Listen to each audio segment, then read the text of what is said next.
안녕하십니까? 이번에는 2장 인터넷과 소셜미디어의 발전에 대해서 소개를 드리겠습니다. 먼저 그 수업을 하기 전에 여러분들에게 공지사항과 또 그 질문사항이 있어서 먼저 좀 언급을 하고 가보도록 하겠습니다. 어, 음, 당분간 그 학교 서버 그 폭주 문제로 인해서 어, 동영상 강좌는 그 과목 공지란에 모든 세부 사항을 기술할 예정이에요.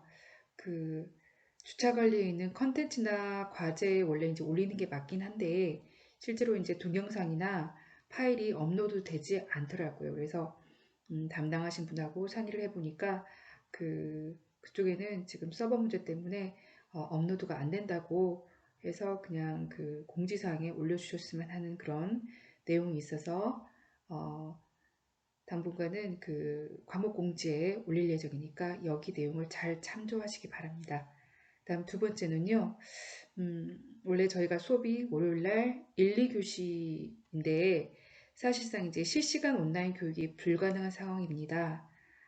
그래서 동영상 파일은 저희가 이제 월요일날 1, 2교시 그러니까 9시부터 원래 수업을 하는 게 맞는데 음, 그 실시간 뭐 온라인 교육 자체가 불가능하기 때문에 제가 월요일날 2시 이후에 파일을 업로드할 예정이에요. 그래서 그 이후 시간에 여러분들이 편한 시간에 시청을 해주시고 봐주셨으면 좋겠습니다. 그 다음 마지막으로는요. 출석 체크를 어떻게 할 건지 질문 사항이 왔어요. 그래서 전화가 왔더라고요. 그래서 사실은 이제 저도 처음에 이제 걱정했던 게, 이 동영상 강좌를 다 어떻게 확인을 할 수 있을까라고 생각을 했었는데, 시스템 자체가 지금, 앞에서 말씀드렸듯이 학교 서버 문제 때문에 그거를 다 체크하기가 어렵습니다. 그래서 요거는, 저희가 그 과제 제출을 지금 하도록 되어 있잖아요. 그래서 과제 제출을 통해서 출석한 걸로 하고 또한 그 동시에 피드백도 요걸로 통해서 하는 걸로 하도록 하겠습니다. 그리고 질문사항이 있는데 제가 질문사항은 날마다 2시 이후에 가서 제가 질문사항이나 그 밖의 내용들을 한 번씩 다시 체크를 해서 여러분들 질문사항에 적절하게 대처하도록 하겠습니다. 이번 장에서는 인터넷과 소셜미디어의 역사와 발전 과정을 알아보고요. 또 어떠한 소셜미디어가 우리 생활에 영향을 미치고 있는지 자세하게 한번 같이 살펴보도록 하겠습니다. 자, 이번 장은 인터넷의 발전 과정에 대해서 설명해 보도록 하겠습니다. 실제로 이제 인터넷이라는 개념이 시작된 게 50년이 좀 넘은 것 같은데요. 그러니까 한 1940년도에서 50년도 정도에 이런 인터넷의 개념이나 또는 관련 기술들이 이제 확립이 되었는데 이때쯤에 인터넷뿐만 아니라 멀티미디어라든가 네트워크라든가 이런 것도 같이 우리가 사용하고 있는 것들이 다 확립이 되었고요. 실제로 이 인터넷이 이제 자주 이제 널리 확산된 것은 웹이라는 개념이 나옴으로써 굉장히 급속하게 발전이 되었죠. 그래서 이제는 뭐 인터넷 그러면 뭐 아침에 일어나서 사용하고 자기 전에 또 저희가 확인을 하잖아요. 그래서 일상에서 뺄래야 뺄 수 없는 그런 존재가 되어 버렸고요. 그다음에 특히 또 뭐 소셜 미디어의 역할로 굉장히 많이 발전해 나가고 있는 게 사실입니다. 자, 그러면 일단은 그 인터넷이 만들어진 계기를 먼저 보자면 1950년도 말에 구소련 지금의 러시아죠. 이 인공위성을 발사하게 되는데 이거에 이제 쇼크를 먹은 그러니까 일명 뭐 스푸트닉 쇼크라고 얘기를 하는데 미국 국방성에서 이것을 보고 굉장히 쇼크를 먹어가지고 우리도 이러면 안 되겠다 해서 군사 정보의 공유를 목적으로 구축한 알파넷에서 시작된 세계 최대의 컴퓨터 통신망입니다.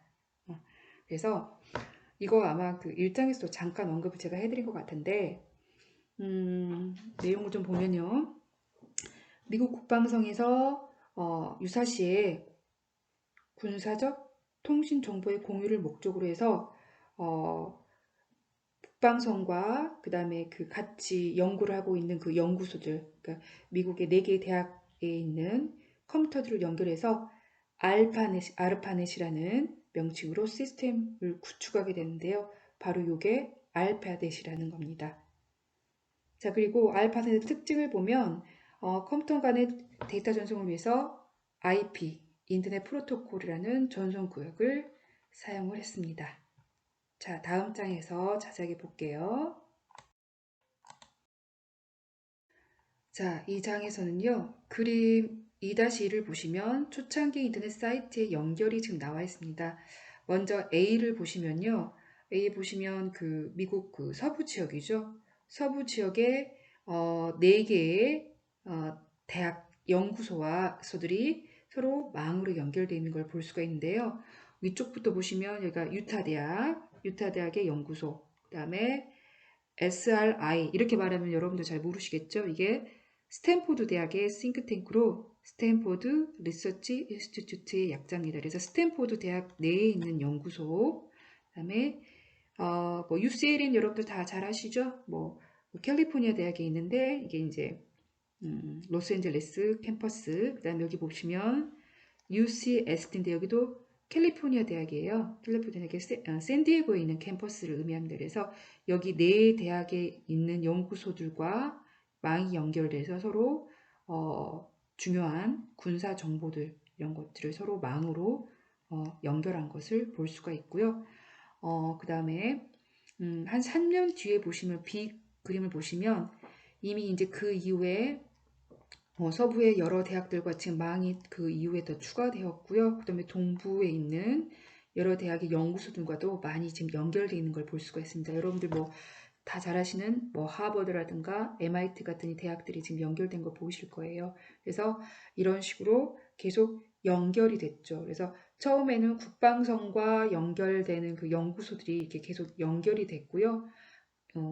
이후에는 이런 그 대학들 망이 연결 이후에 또 뭐 다른 뭐 대륙과 대륙 또는 국가 간 국가 이렇게 계속 이게 연결되면서 지금 현재의 인터넷 상태로 연결되어 있는 것을 볼 수가 있죠. 다음 장 보시겠습니다. 자, 이번 장에서는 TCP/IP 프로토콜 발전에 대해서 얘기해 보도록 하겠습니다.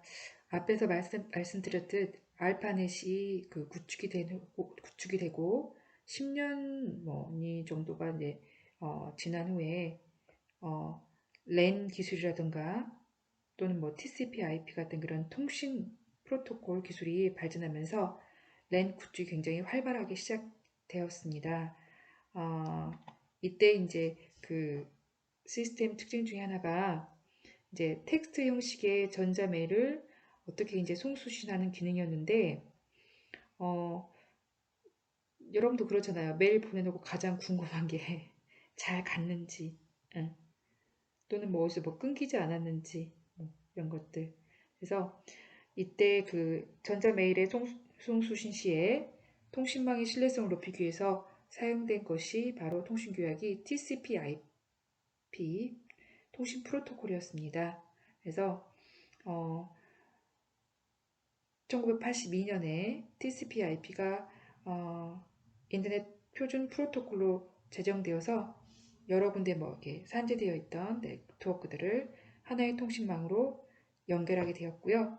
그 다음에 1984년에 DNS 개념을 도입해서 좀 더 접근이 용이한 네트워크로 발전을 하게 됩니다. 세 번째로는 NSF-넷이 구축되게 되는데요. 간단히 말하면 미국의 교육 분야를 포함한 미국 과학재단 산하의 네트워크로 슈퍼컴퓨터 사이트를 연결하기 위해 구축한 광역의 고속 네트워크를 의미합니다. 이 네트워크는요, 슈퍼컴퓨터 간의 케이블망을 연결해서 각 슈퍼컴퓨터는 인근 지역의 대학이라든가 또 뭐 회사라든가 그 대학의 그 랜하고 같이 연결해서 이들을 상호 간에 연결시켜주는 인터넷 통신이 가능하게 해주는 그런 역할을 했었고요. 실제로 그 미국 내 인터넷의 기초망으로 사용돼서 이를 중심으로 해서 인터넷이 성장하게 됩니다. 예를 들어서 앞에 있던 아르파넷 같은 경우는 군사용이라면 실제로 이제 민간인들이 인터넷을 좀 더 잘 활용할 수 있게 해주는 기초가 되었던 망이 NSF 네트워크라는 얘기죠. 자, 다음 장 넘어가겠습니다.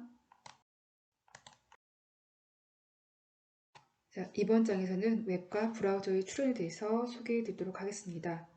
1989년에 팀 버너스라는 사람이 처음에 이제 웹을 제안하게 되는데요.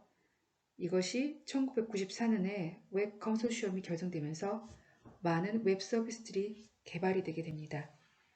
그리고 일반 사용자들이 인터넷 사용을 많이 하게 되었는데요. 이때까지만 해도 인터넷에서 작업을 하려면 명령어 방식의 인터페이스에서 텍스트 명령을 직접 입력해야만 합니다. 마치 그 옛날 OS 보면 도스에서 여러분들은 뭐 그래 보신 분은 없겠지만 도스에서 뭔가 실행하려면 명령어들을 넣어서 처리했던 거와 마찬가지로 텍스트 방식의 어떤 명령어들을 직접 입력을 해야만 했어요. 그래서 사실은 이제 전공을 하거나 전문적으로 사용하지 않는 사람들 같은 경우는 굉장히 사용하기가 좀 힘들었죠. 자, 근데 이제 1993년도에 실제로 이제 GUI라고 그러죠. 그래픽 유저 인터페이스 방식의 모자익이라는 웹 브라우저가 개발이 됩니다. 이건 좀 GUI 그러니까 좀 어려 보이는데 예, 글자 방식이 아니라 그림이라는 거죠. 다시 말하면 그래픽이라는 거죠. 그림 형식으로 되어 있기 때문에 훨씬 더 이제 일반 사용자들이 사용하기 편한 방식의 웹 브라우저가 만들어진 거죠. 특히 이제 모자익 같은 경우는 최초의 그래픽 웹 브라우저라는 타이틀도 있지만 이 웹 브라우저가 중요한 이유가 지금 현재 우리가 가장 많이 사용하고 있는 그 인터넷 익스플로러의 웹 브라우저의 기본 모태가 되었다는 것이죠. 그래서 굉장히 큰 브라우저 개발자들 입장에서 보면 굉장히 큰 어떤 발자취를 남긴 그런 브라우저라고 말씀드릴 수가 있겠고요. 그 다음에 1994년에 상업용 웹 브라우저인 넷스케이프 내비게이터 이게 좀 많이 보급이 되어서 훨씬 더 이제 인터넷 사용을 활발하게 되었죠. 실제로 저 같은 경우도 이것을 이 브라우저를 이용해서 공부를 많이 했던 기억이 납니다. 이후에 이제 마이크로소프트사에서 인터넷 익스플로러가 출시가 되면서 이제 점점 사용길에 들긴 했지만 어쨌든 굉장히 인터넷 사용을 많이 하게 도움을 준 브라우저임은 분명한 사실인 것 같습니다. 다음 장으로 넘어가 볼게요. 자, 여기 보시면 그림 2-2의 인터넷 발전 과정에 대해서 지금 이제 그 순서를 쭉 이제 그림으로 표시한 건데요. 순서를 한번 보도록 하겠습니다. 69년에 아르파넷이 탄생을 했고요. 그 다음에 74년도에 이더넷이나 그 다음에 TCP/IP가 TCP 개발이 됐고요. 그 다음에 82년에 인터넷 프로토콜로 채택이 되고 그 다음에 86년에는 NSF 넷이 네트워크가 구축이 되죠. 민간 네트워크라고 될 수 있겠죠. 그 다음에 1989년에 웹이 개발이 됐는데 앞에서 제가 20년이 넘었다고 그러는데 계산 잘못했네요. 30년이 넘었네요. 자, 그 다음에 93년에는 GUI형 웹 브라우저 개발, 모자익 있었고요. 그 다음에 1994년도에 그 다음 해에 웹 컨소시엄이 결성되게 됩니다. 자, 간단히 그림으로 저희가 살펴보고 다음 장 넘어가 보도록 하겠습니다. 자, 이 장에서는 웹의 발전에 대해서 설명을 해보도록 하겠습니다. 1장에서 언급된 바가 있는데요. 월드 와이드 웹, 즉 웹은 1989년도 팀 버너스리에 의해서 만들어졌다고 얘기를 드렸었는데요. 원래는 이 사람이 이제 그 컴퓨터를 전공하는 사람이 아니었고, 보통 이제 컴퓨터 같은 경우는 이제 수학자라든가 공학자들이 많이 연구를 많이 해서 업적을 남긴 경우가 많은데요. 특히 이제 이 사람 같은 경우는 유럽 핵 입자 물리 연구소의 연구원으로 있었고요. 이 웹을 탄생하게 된 그 원래 목적이 뭐냐면, 그 유럽 핵 입자 물리 연구소가 유럽 각각에 흩어져 있는데, 이런 그 연구소들의 연구원들이 서로 다양한 유형의 정보를 공유하기 위해서 이것들을 개발하게 되었다고 합니다. 그래서 여기서 이제 선보인 것이 하이퍼텍스트라는 개념을 이제 선택을 한 거죠. 그래서 여기서는 월드와이드, 그다음에 디스트리뷰티드 하이퍼텍스트라는 그 이 이름으로 이제 이 이름의 프로젝트로 명명이 되었는데요. 이거의 뜻은 서로 다른 기종의 컴퓨터에서, 그러니까 컴퓨터가 다르고 또 서로 다른 유형의 파일이나 데이터를 호환성 있게 교환하는 게 목적이었습니다. 그러니까 뭐 컴퓨터의 종류가 틀리든 데이터의 종류가 틀리든 상관없이 무조건 같이 상관없이 교환하겠다는 거죠. 그래서 이 방법을 이제 연구하다 보니까 하이퍼 텍스트라는 개념을 이용해서 필요한 정보를 탐색해 나갈 수 있도록 자료의 송수신 프로토콜이나 또는 표현 방법을 정했던 것이죠. 특히 웹은 이들 서비스 중에 한 가지 방법으로 앞에서 말씀드렸던 하이퍼 텍스트의 개념이라든가 또는 뭐 GUI라는 이런 그래픽 환경 같은 걸 제공을 했고요. 그 다음에 또 멀티미디어 정보를 다룰 수 있도록 했다는 점이 가장 큰 특징인데요. 자, 여기 보시면 인터넷상의 정보를 표현하는 언어로는 HTML을 개발했고요. 그 다음에 웹페이지의 정보를 사용자 컴퓨터에 전송하기 위해서는 HTTP 프로토콜을 개발했습니다. 그리고 여기 아래쪽에 있는 URL을, 즉 표준 주소 표기 방식을 이용해서 이용을 했다는 특징이 있습니다. 다음 장으로 넘어가 보겠습니다. 자, 이 장에서 웹 브라우저의 보급에 대해서 나와 있는데요. 원래 웹 브라우저라고 하면 사용자가 PC죠. 개인용 PC에서 화면에서 웹의 정보를 볼 수 있게 만들어진 뭐 프로그램이라고 말할 수 있는데요. 이미 뭐 앞에서 모자익이나 여러 가지 또는 뭐 익스플로러나 또는 넷스케이프 내비게이트에 대해서는 이제 언급을 한 바가 있는데요. 근데 간단하게 모자익에 대해서 좀 또 책에 대해서 언급이 나와 있으니까 말씀을 좀 드리도록 할게요. 사실 이제 모자익은 그 미국의 일리노이 대학의 연구원들이 이제 만든 건데요. 보시면 이제 그 모자익의 화면이 지금 나와 있습니다. 그래서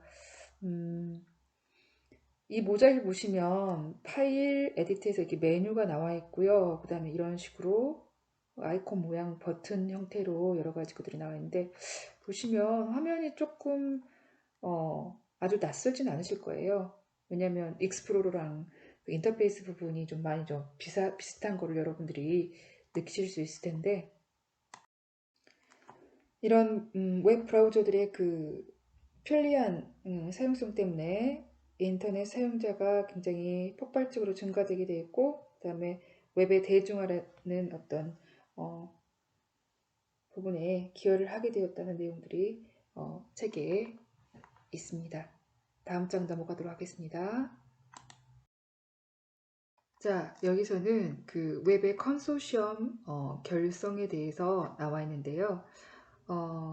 팀 버너슬리가 이제 웹의 확산과 표준화에 여러 가지 이제 노력을 해왔는데요. 그 이후에 웹이 세계적으로 널리 사용하기 위해서 여러 가지 이제 노력들이 있었는데, 어, 팀 버너스를 중심으로 해서 여러 관련된 사람들이 모여서 웹 관련을 해서 표준안을 제정하게 됩니다.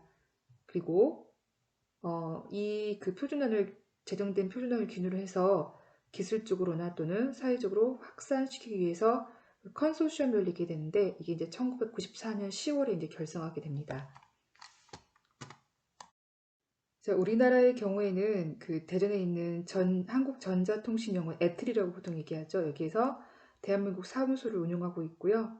그다음에 전 세계적으로 300여 개 단체가 소속으로 회원으로 소속되어 있고, 각 회원들은 웹에 관련된 다양한 기술 발전에 대해서 논의 또는 기술의 표준안을 개발하는 공동 작업을 참여하고 있습니다. 자, 표준안의 개발 이외에도 여러 가지 일들을 하는데요.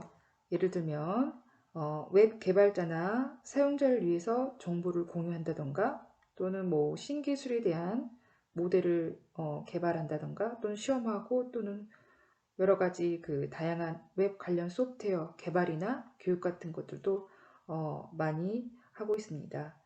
그리고 또 웹에 관련되어 있는 여러 가지 뭐 분야나 기술에 대해서도 토론하고 있기 때문에 여러 가지 컨퍼런스를 그 이후에도 개최를 해서 다양한 포럼을 운영하고 있습니다. 다음 장 넘어가도록 하겠습니다. 2.2 웹 2.0과 소셜미디어에 대해서 소개해 보도록 하겠습니다. 자, 여기서는 이제 웹 2.0에 대해서 소개가 되어 있는데요. 2000년도 그 초반에 보통 이제 닷컴이라고 불리던 그 많은 벤처 회사들이 많이 붕괴가 되게 됩니다. 실제로 제 주변에서도 이제 1990년도 중반이나 후반에 많은 그 주변에 벤처 회사들이 있었는데, 실제로 많이 붕괴가 되면서 여러 업체 중에서 한두 업체가 살아남을까 말까 할 정도로 뭐 3년 버티면은 뭐 성공할 수 있다는 그런 그 얘기까지 들을 정도로 많이 이제 벤처 업체들이 거의 붕괴가 되는 거를 봤었어요.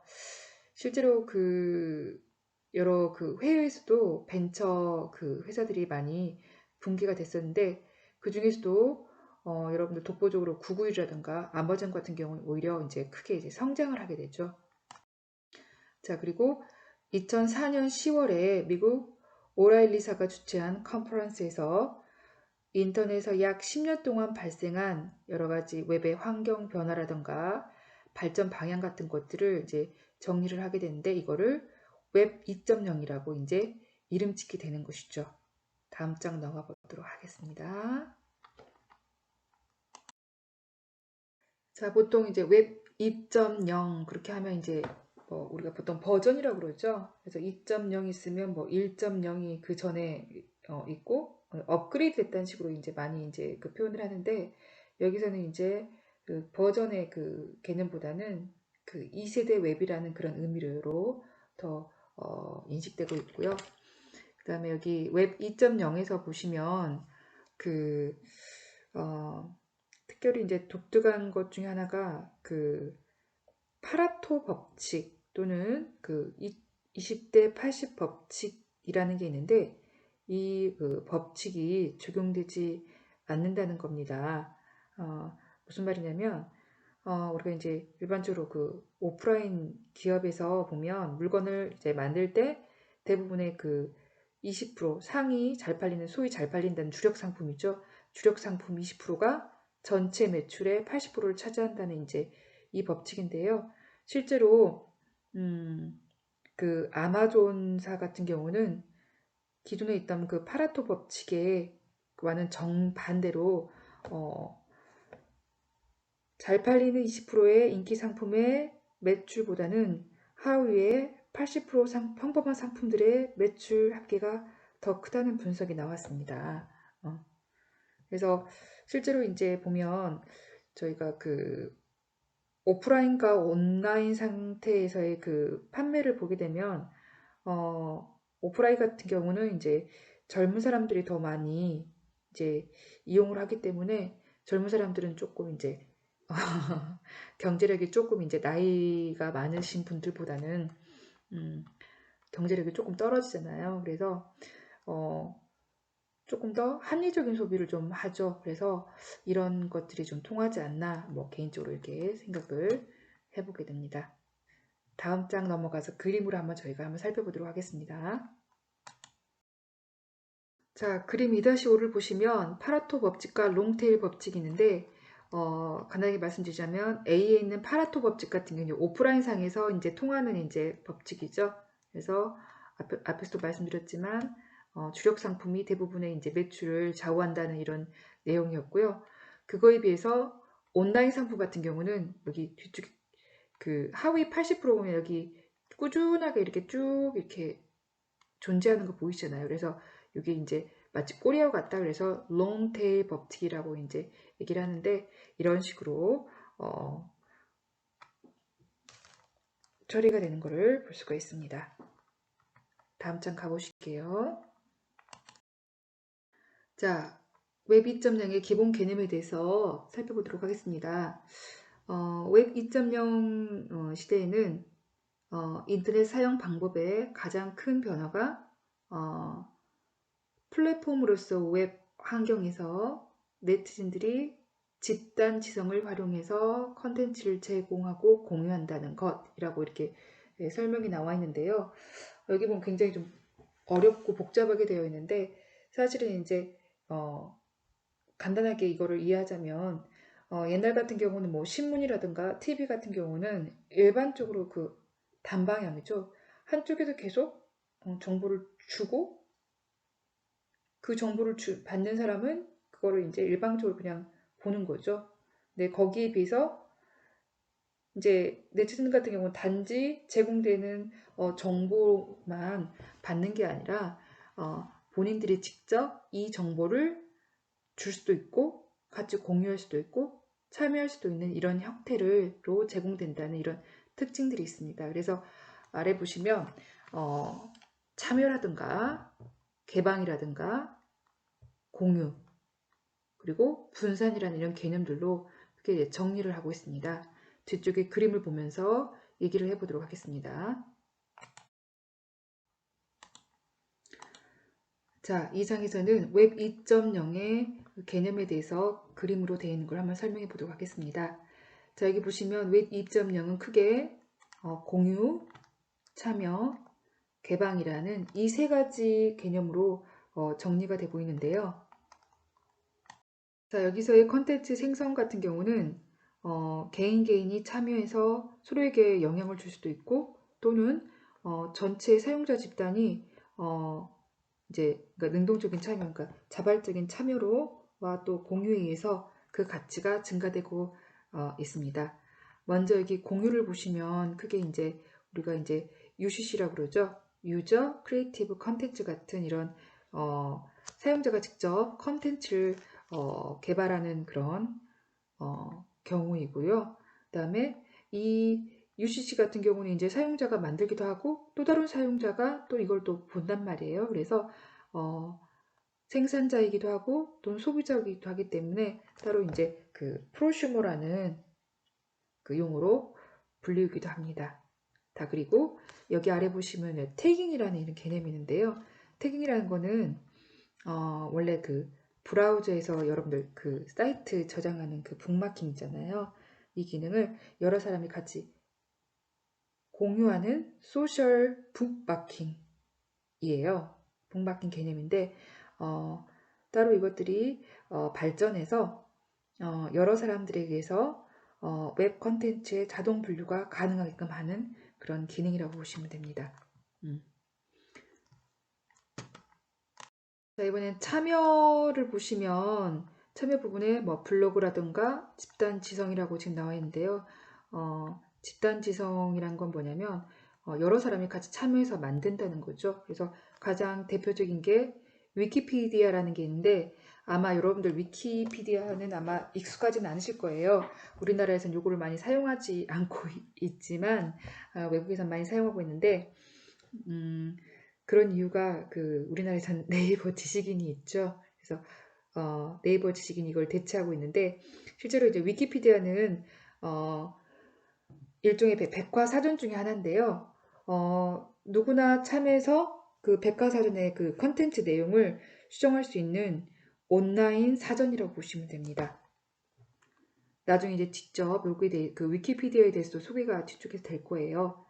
그리고 또 뭐 플리커라고 해서 사진이나 동영상을 공유하는 사이트가 있고요. 그 다음에 뭐 유튜브 여러분들 너무 뭐 잘 아실 거고요. 그래서 이런 것들이 여기에 포함이 되고요. 그 다음에 블로그도 마찬가지고요. 블로그는 제가 뭐 따로 말씀드릴 필요도 없고 다음 장에서 또 언급이 되니까 그때 말씀드릴게요. 기존의 웹사이트 같은 경우는요. 굉장히 좀 폐쇄적이었어요. 그래서 자신들의 데이터를 그 웹에 노출시키지 않으려고 했는데 웹 2.0에서는 이제 같이 어떤 그 쪽에서 한쪽에서 이렇게 독점하지 않고 모든 사람에게 공유해서 사용할 수 있도록 하는 그 어떤 플랫폼 환경을 제공하는 거죠. 그래서 위쪽에 보시면 RSS 같은 이런 형식과 그 다음에 공개 API가 이제 가장 대표적인 예인데요. RSS 같은 형식은요, 뭘 말하냐면 그 업데이트가 빈번한 웹사이트의 정보를 사용자에게 보다 쉽게 제공하기 위해서 만들어진 그 XML 기반의 컨텐츠 배급 포맷을 얘기를 합니다. 그래서 초기에는 그 블로그 뉴스를 이제 주제사항으로 사용했지만 요즘에는 그 RSS를 통해서 수집 또는 유통되는 이런 컨텐츠가 다양하게 이루어지고 있습니다. 그리고 이 아래쪽에 보시면 공개 API 같은 경우가 있는데요. 공개 API는 개방형 일종의 뭐 이것도 포맷인데요.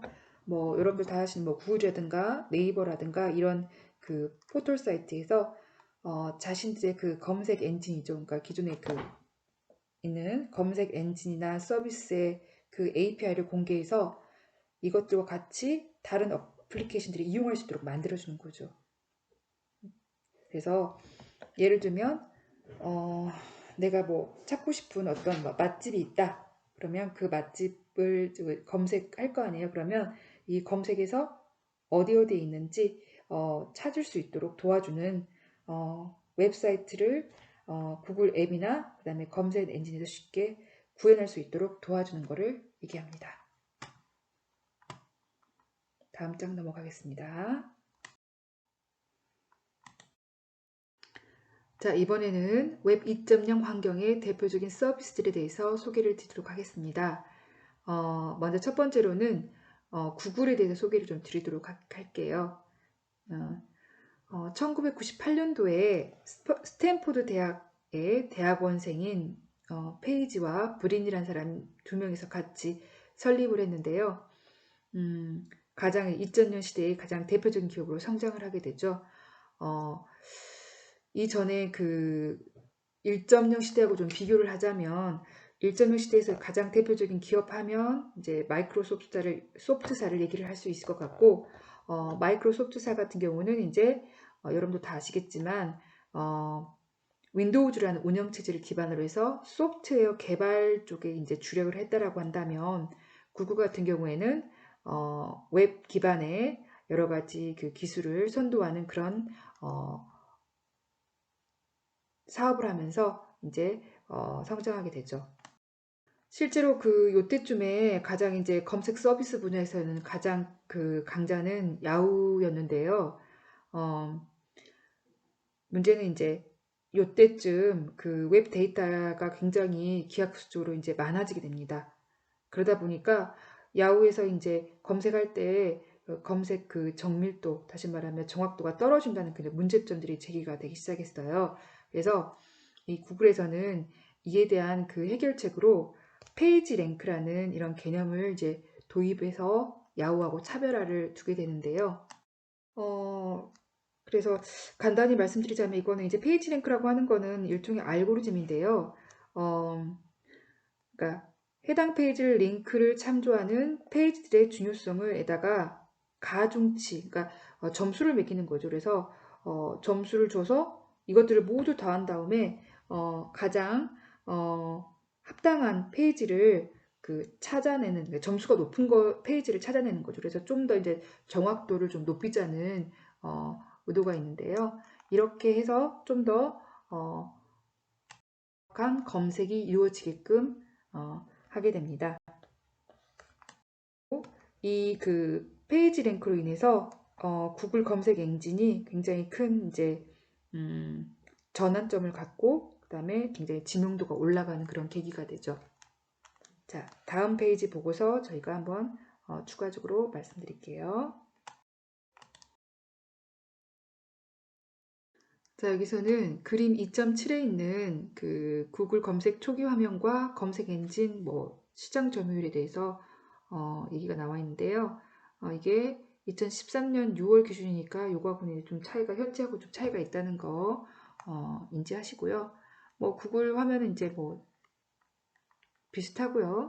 지금은 특별히 화면상으로는 인터페이스 부분에서는 게 크게 달라진 것 같지는 않고요. 그 다음에 여기 보시면 기존의 강자였던 야후를 제치고 구글이 거의 84%면 거의 85% 가까이 되니까 거의 독점적으로 서비스를 제공하고 있다는 것을 볼 수가 있겠죠. 간단히 살펴보고 다음 장 넘어가겠습니다. 자, 이번에는 웹 2.0 환경의 대표적인 서비스로 두 번째 아이튠즈와 팟캐스팅에 대해서 소개해 드리겠습니다. 애플사에서 이제 2004년에 시작된 아이튠즈인데요. 음악 콘텐츠 서비스로서는 좀 후발주자에 속하고 있지만요.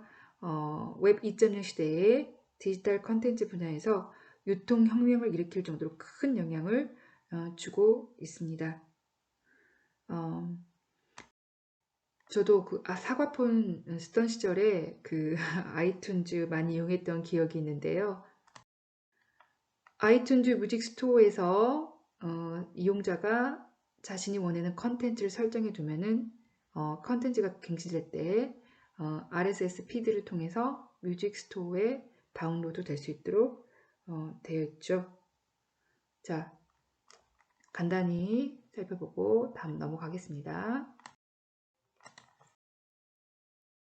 자, 이번에는 세 번째로 위키피디아에 대해서 소개해 드리도록 하겠습니다.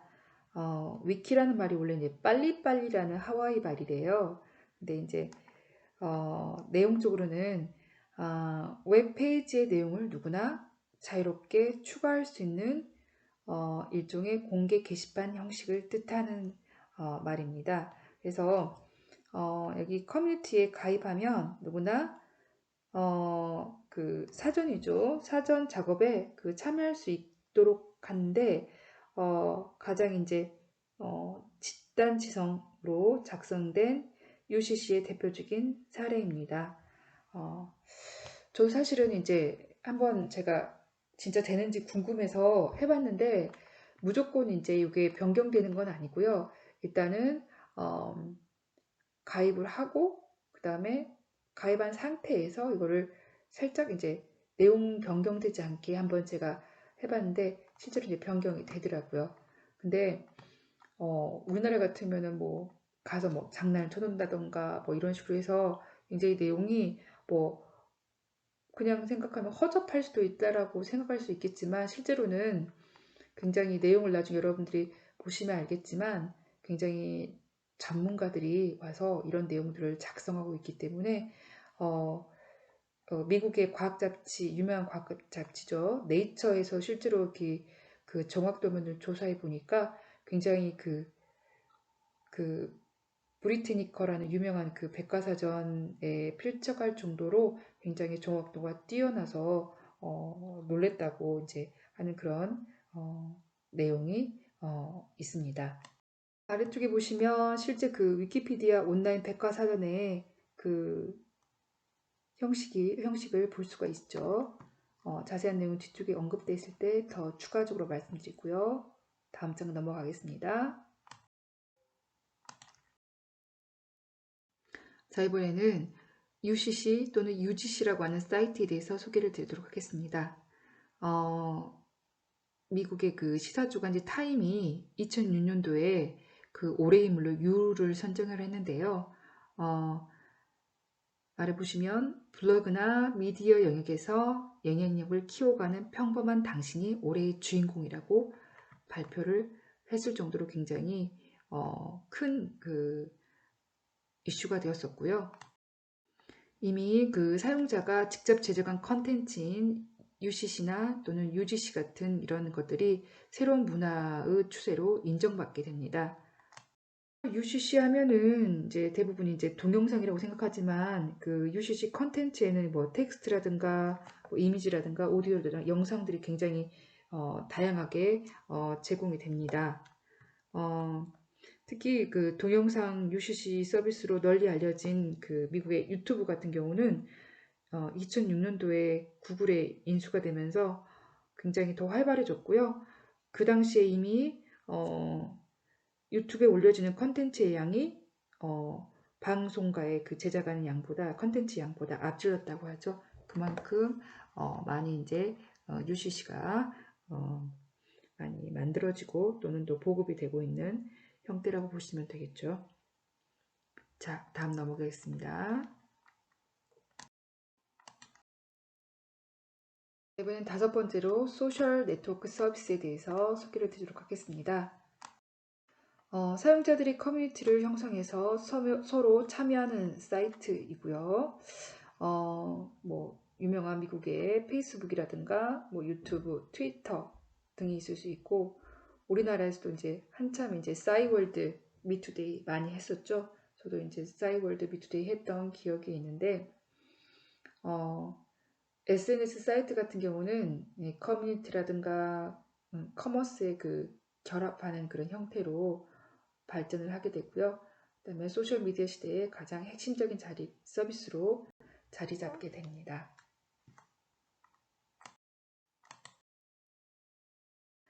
자, 이번에는 2.2.3의 미디어 환경 변화에 대해서 한번 살펴보도록 하겠습니다. 이 책에서는 지금 그 미디어 1.0, 1.5, 그리고 2.0 세 가지 형태로 지금 나누어서 설명을 하고 있는데요.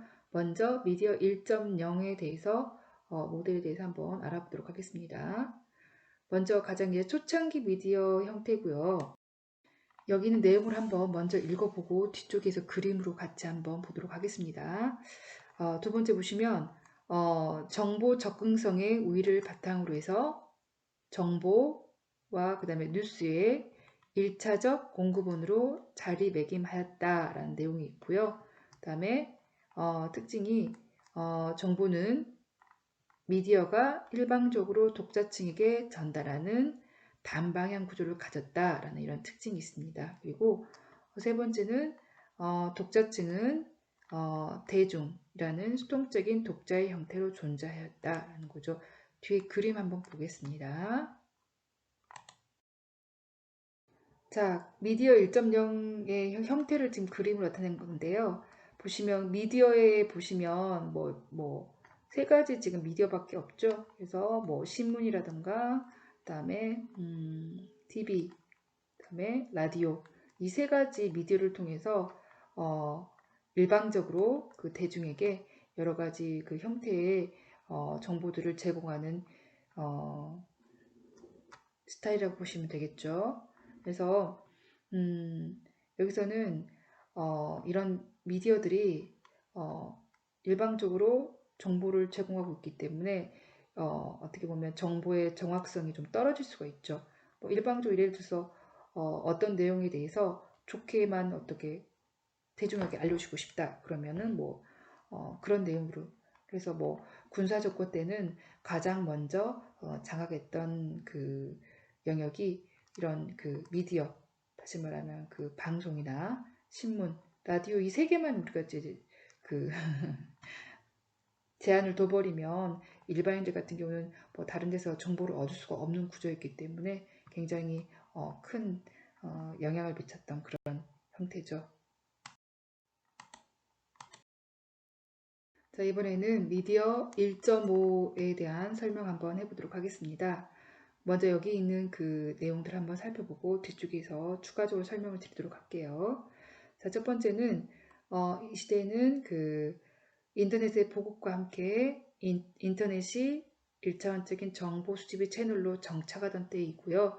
어, 정보의 양이 굉장히 증가가 되었고, 그 다음에 정보 그 양의 증가뿐만 아니라 관심사도 이제 조금 틀려지죠. 그래서 라이프 스타일이라던가 그 생활 정보 이런 것들이 굉장히 좀 증가되고, 그 다음에 일반인들의 정보 가치가 높아지면서 굉장히 정보 생산력이 강화가 됩니다. 다음 세 번째는요. 관심사에 따라서 여러 가지 정보를 검색할 수 있는 그 검색 서비스 기반의 포털 사이트들이 굉장히 영향력이 증가하게 되죠. 그림을 한번 보겠습니다. 자, 여기서는 미디어 1.5 형태를 그림으로 나타낸 건데요.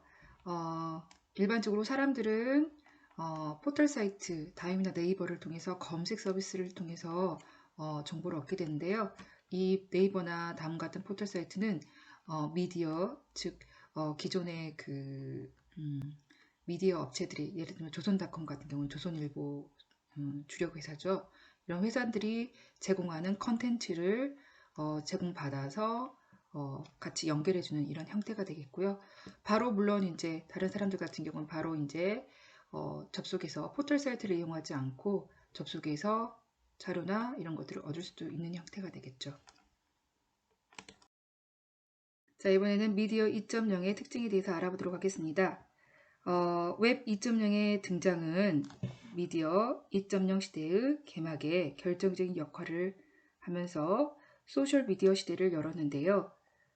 미디어 2.0은 앞에서도 말씀드렸지만 참여하고 쉐어, 공유하고 개방함으로써 웹 2.0의 미디어 플랫폼으로 UCC 보편화와 적극적인 참여, 공유 등을 통해서 미디어의 재창출을 통해 소셜미디어 커뮤니케이션이 가능하도록 하였고요. 또한 관계 중심의 커뮤니케이션을 통해 일반적인 정보 전달이 아닌 상호작용이 가능한 양방향 미디어로 발전해 온 것입니다. 다시 말해서 소셜미디어의 탄생과 함께 미디어 구조는 재편성이 되었죠. 자, 여기서 소셜미디어의 구조는 재편성이 되었다는 얘기가 나왔는데요. 한 예를 제가 들어보도록 하겠습니다.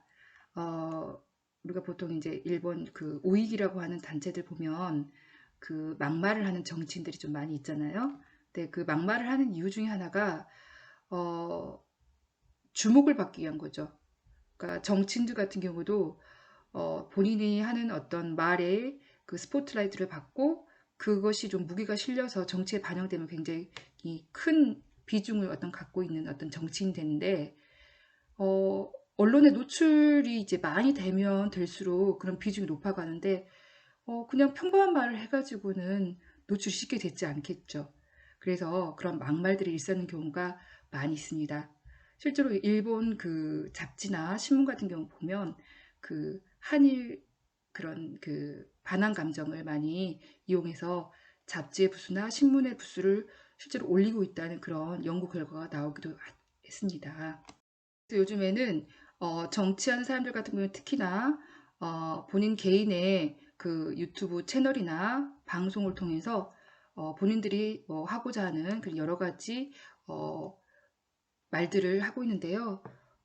유 작가 같은 그런 경우는 본인의 그 얘기를 하고 있다던가 또는 홍준표 의원 같은 예를 들면 홍준표 의원 같은 경우도 이제 자기 채널을 통해서 하고 싶은 말들을 하고 있고요. 또 미국의 트럼프 대통령 같은 경우도 트위터를 통해서 본인의 소신이나 의견이나 이런 내용들을 전달하기도 하죠. 그래서 요즘은 다양한 채널의 미디어들이 등장함으로써 여러 가지 정보들을 같이 얻을 수 있는 다양성을 가지게 되는 시대가 되었습니다. 자, 그러면 다음 장 넘어가 보도록 하겠습니다. 여기 그림은 미디어 2.0의 형태를 앞에서 설명했던 미디어 2.0의 형태를 그림으로 표시한 건데요. 대중들은 어떤 한 매체에 의존하지 않고 보시면 기존의 그 미디어 또한 이용하고 그 다음에 뭐 포털 사이트에 있는 내용 정보들을 얻는다던가 또는 트위터, 커뮤니티 같은 것들을 이용하기도 하고요. 그 다음에 블로그 같은 거에서 요즘에는 파워 블로거들이 굉장히 능력이잖아요. 그리고 또 뭐 크리에이터들이 굉장히 그 주목받고 있는 그 직업 중에 하나이기 때문에 굉장히 그 설득력이나 그 다음에 영향력을 많이 끼치고 있는 걸 여러분들이 느끼실 수 있을 겁니다. 자, 다음 장 가보겠습니다.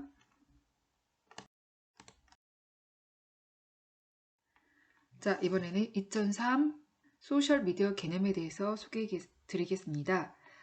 소셜미디어라는 그 단어 자체는 뉴미디어 회사인 가이드와이어 그룹의 창시자인 크리스 시플리라는 사람이 2004년도에 블로그 온 컨퍼런스에서 처음 사용하게 됐는데요. 블로그에서 개인 출판 미디어로 시작한 소셜미디어는 이제는 이제 블로그라든가 SNS, 그 다음에 마이크로 블로그, 미디어 공유 같은 다양한 시스템을 포함하는 개념으로 확장되게 됩니다. 우리가 흔히 말하는 미디어는 정통적인 개념으로 그 신문, 라디오, 텔레비전 같은 이런 정보를 전송하는 매체를 의미하고요. 특징으로는 일방적으로 일대 다 여러 사람에게 한꺼번에 그 특정 시간을 통해서 뿌려지는 형태인데요. 이거에 반해서 인터넷 같은 경우는 정보의 수용자의 형태를 변화하게 하게 됩니다. 아래쪽에 보시면 소셜미디어에 대해서 정의가 나와 있는데요. 한번 같이 한번 보도록 할게요. 자, 소셜미디어라고 하는 것은 사람들이 자신의 생각이나 의견, 경험, 관점 등을 서로 공유하고 참여하기 위해서 사용되는 개방화된 온라인 툴과 플랫폼을 의미합니다. 예전에는 뭐 일반 사람들이 아닌 방송인이라든가 뭐 컬러미스트라든가 또는 뭐 전문가들이 나와서 본인의 의견이나 생각들을 얘기했다면 이 소셜 미디어에서는 일반인들이 이런 가지고 있는 여러 가지 관심사나 또는 경험이나 이런 것들을 주로 서로 공유하고 그다음에 같이 참여해서 만드는 형태가 된다는 거죠. 다음 장 넘어가 보도록 하겠습니다.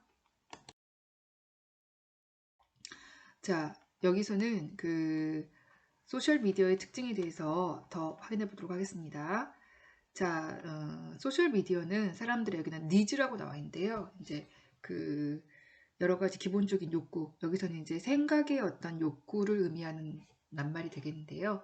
니즈를 반영하여 양방향 커뮤니케이션이 가능하게 합니다. 이용자들 같은 경우는 사회적이나 또는 사교적인 그 행위를 통해서 얻어진 정보를 기반으로 상호작용을 통해서 양방향 통행 방식으로 정보가 제공되고 있죠. 여기서는 이제 각각의 개인들이 여러 가지 사람들과 또 그 소통하고 또 어떤 경험을 함으로써 얻어진 정보들을 상호 교환하는 것을 의미하죠. 자, 그리고 수많은 사람들의 적극적인 참여가 있어야만 그 가치가 인정된다는 그런 특징이 있습니다. 여기는 이제 일방적으로 누군가가 만들어서 이렇게 계속 나오는 게 아니라 실제로 이제 거기 이용자들이 여러 가지 그 정보들을 올려야만 서로 이제 공유가 될 수 있는 컨텐츠가 많이 늘어나겠죠. 그래서 컨텐츠가 많아져야지만 또 거기에서 뭐 가볍게 얻을 수 있는 정보도 있을 거고 또는 이제 전문적인 지식을 필요로 하는 그런 내용들이 있을 수 있는데 각각의 취향에 맞게 이런 것들이 만들어져야지만 서로 필요한 정보들을 이제 공유할 수 있기 때문에 굉장히 그 적극적인 참여라는 의미가 굉장히 중요하겠죠. 그래서 아래쪽에 보시면 즉 소셜미디어의 가치는 이용자 수의 제곱에 비례하는 네트워크 효과를 따른다고 할 수 있다라는 말이 있습니다. 다음 장으로 넘어가겠습니다. 자, 이 장에서 보시면 이제 그림 2-15가 있는데요. 소셜미디어의 특징이 지금 그림으로 표현되어 있습니다. 웹 2.0 시대의 커뮤니케이션에서 핵심 도구로 부각되고 있는 소셜미디어는 사용자들의 참여를 기반으로 하여 컨텐츠 접근과 사용에 장벽이 없는 공개, 공개 API가 가장 그 대표적인 예였죠. 그 다음에 양방향적인 대화, 그 다음에 공통적인 관심사에 대해 이야기하는 커뮤니티, 그리고 링크를 통해서 번성하는 연결 등의 특징을 가지고 있습니다. 뒤쪽에서 추가적으로 자세하게 알아보도록 하겠습니다. 자, 이번에는 소셜미디어 특징 중에 그 참여에 대해서 소개를 드리도록 하겠습니다. 웹 2.0이 참여와 공유로 대변되듯이 소셜미디어에서 굉장히 참여의 특징은 굉장히 중요한데요. 참여 자체가 소셜미디어를 유기적으로 진화시키는 원동력이 되기 때문이죠. 그리고 정보의 가치는 얼마나 많은 참여를 통해서 이끌어낼 수 있냐에 따라서 달라질 수 있기 때문에 굉장한 중요한 요건이 될 수가 있겠고요. 다음 두 번째, 공개입니다. 공개는 이 앞에서도 잠깐 말씀드렸듯이 공개 API를 통해서 맛집을 찾아간다던가 지도 그 서비스죠. 지도 서비스를 통해서 맛집을 찾아간다던가, 또는 우리가 쓰고 있는 그 삼성폰 같은 경우도 그 운영체제, 다시 말해 안드로이드가 지금 공개가 되고 있어요. 그래서 과거에는 이런 소프트웨어들이 굉장히 그 폐쇄적이고 공개를 안 하는 그런 형태였는데, 요즘은 이런 것들을 같이 공개함으로써 부가적으로 얻을 수 있는 것들이 굉장히 많습니다. 예를 들면 이거 안드로이드 기반으로 만들 수 있는 앱이 만들어진다든가, 또는 이거를 연결해서 같이 쓸 수 있는 여러 가지 소프트웨어들이 개발되기 때문에 여러 가지 부가가치들을 더 생산할 수 있기 때문에 많이 오픈을 하고 있죠. 특징을 알아보면요. 인터넷을 매개체로 하는 만큼 대부분의 소셜 미디어는 피드백과 참여가 공개되어서 컨텐츠 접근과 사용에 대한 장벽이 거의 없는 형태고요. 이런 공개의 특성들은 빠른 통신 기술과 모바일 기기의 보급을 통해서 가장 빠른 미디어로 자리 잡게 됩니다. 자, 이번에는 소셜미디어 특징 중에 대화에 대해서 설명드리도록 하겠습니다. 자, 첫 번째 특징을 보시면 정통적인 미디어와 달리 이용자들의 니즈, 다시 말하면 욕구에 부합된 형태로 정보가 제공된다 라는 말인데요. 이 말 뜻은 여러분들 직접 해보시면 아시겠지만, 네이버에 예를 들어서 성수대교라는 그 단어를 한번 찍어보게 되면 가장 먼저 나오는 게 지식백과 사이트 해가지고 성수대교가 언제 만들어졌고 어떻게 어디 위치해 있고 어디를 연결하고 있고 이런 관련된 기본적인 이런 정보들을 제공한다라면, 실제로 이제 이용자들 같은 경우는, 사용자들 같은 경우는 이런 정보를 원하는 건 아니죠. 예를 들면 성수대교를 지금 통과하고 있는 교통 흐름, 예를 들면 막히고 있는지 그렇지 않은지, 그다음에 성수대교를 통해서 갔을 때 얼마 후에, 그러니까 시간적으로 얼마가 흘렀을 때 내가 어디를 가야 되는데 도착할 수 있을지, 이런 정보들, 또는 그 주변에 뭐 요즘 가장 중요시되는 뭐 항사 정보라든가, 그다음에 그 주변에 거기를 통해서 갈 수 있는 맛집이라든가, 이런 그 실시간으로 우리가 원하는 정보들을 이제 제공할 수 있어야 된다는 거죠.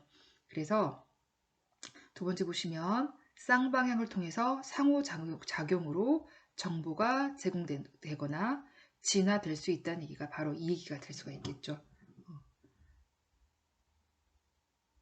바로 뭐 이런 것들이 요즘 뭐 성수대교 쪽으로 가게 되면 지금 많이 밀리나요? 그러면 이제 누군가 거기다가 여기 지금 많이 밀리고 있어요, 이런 식으로 해서 바로 피드백이 올 수 있기 때문에 굉장히 정보의 질이 높아지는 거죠.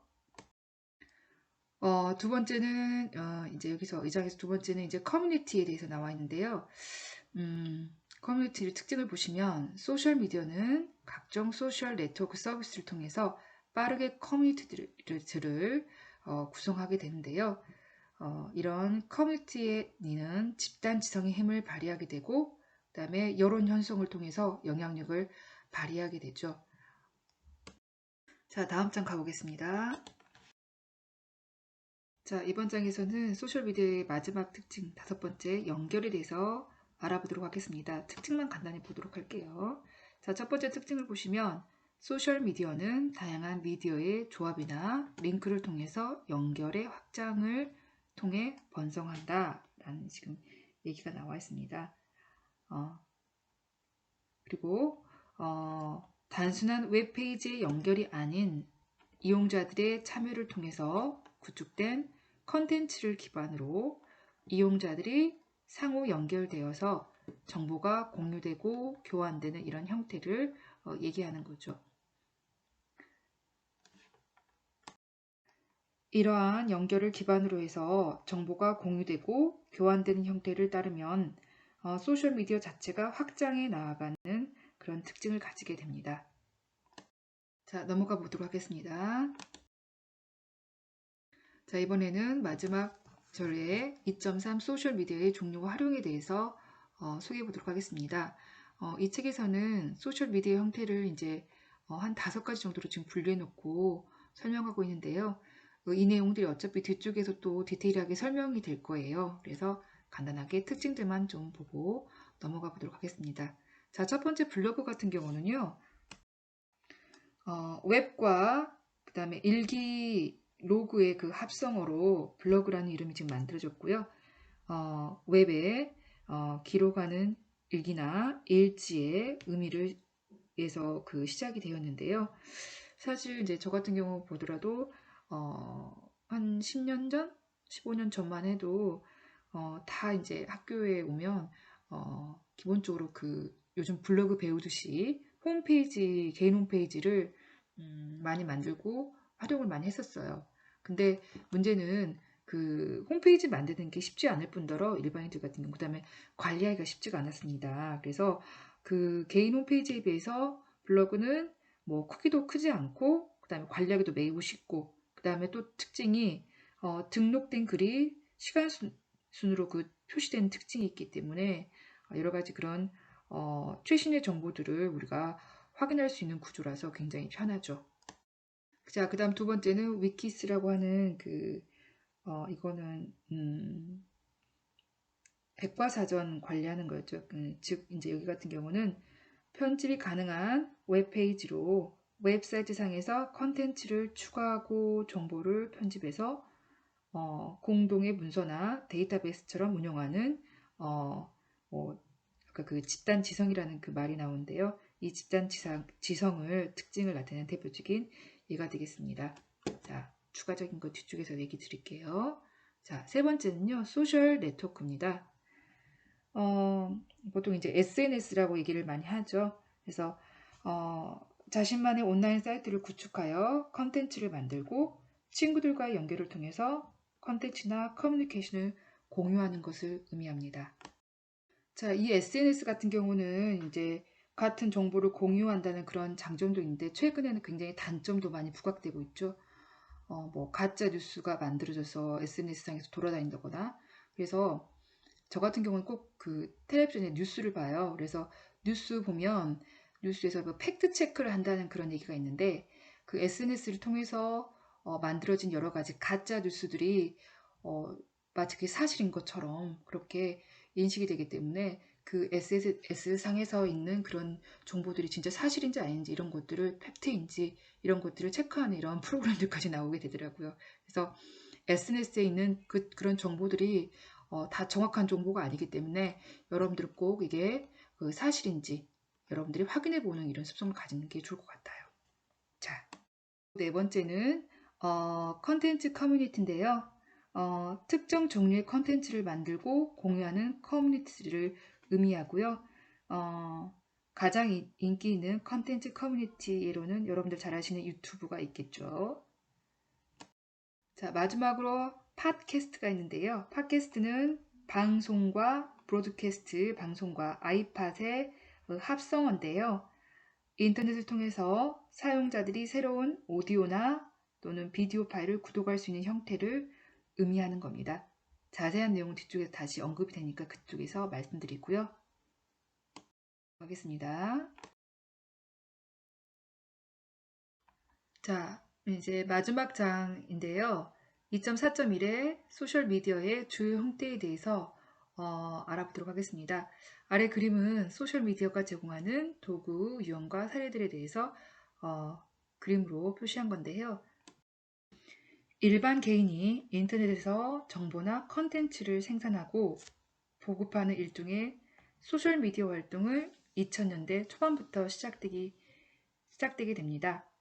소셜미디어의 초기 형태라고 볼 수 있는 블로그라든가 UCC 서비스의 확산은 일반 사용자가 정보를 생산하고 배포할 수 있도록 하여 개인이 미디어 영역에 참여할 수 있는 여건을 만들어주게 됩니다. 실제로 진입 장벽이 높은 기존의 미디어에 비해서 소셜미디어는 개인이 사회 각 분야에 대해서 분석한 의견이라든가 사진, 동영상 등을 쉽게 올려서 유무선 통신망을 통해 널리 전파될 수가 있었고요. 또한 국가 간의 장벽을 넘어서 인터넷을 통해 전 세계에 배포되어서 기존의 미디어를 훨씬 넘어서는 영향력을 발휘하고 있습니다. 소셜미디어는 도구 자체가 매우 혁신적인 기술을 바탕으로 하는 건 아니지만 사용자들의 삶에 큰 영향을 미치고 있다는 점에서 앞으로도 매우 크게 발전할 것으로 기대하고 있고요.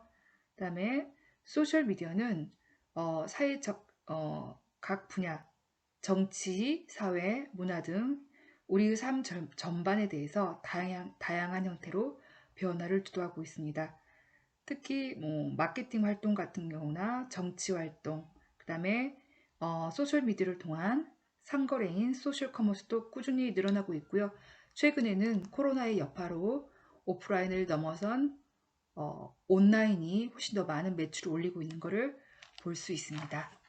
자, 이번 장은 여기까지 해서 마치도록 하겠습니다. 긴 시간 동안 들어주셔서 감사합니다.